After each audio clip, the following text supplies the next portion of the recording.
Hello, everyone. Welcome to course number 3, Banking Basics.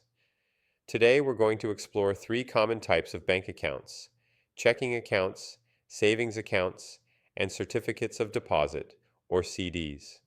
Understanding the differences between these accounts will help you choose the best one for your needs. Let's start with checking accounts.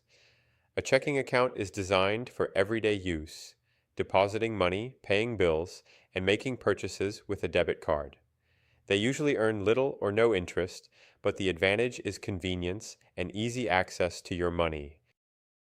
Here is what a personal check and a debit card looks like. A savings account is designed for storing money you don't need right away. Savings accounts typically earn interest, which means your money grows over time. While you can access your funds, there may be limits on how many withdrawals you can make per month. Certificates of deposit, or CDs, are time-based accounts.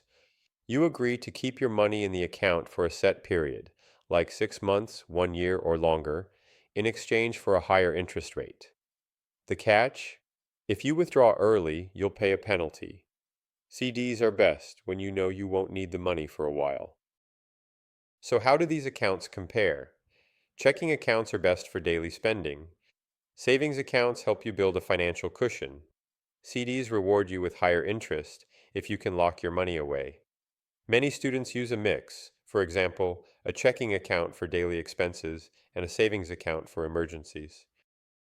To summarize, checking accounts offer convenience, savings accounts encourage growth and security, and CDs provide higher interest in exchange for less flexibility. Understanding these options is a big step toward making smart banking choices. This concludes our discussion about types of bank accounts.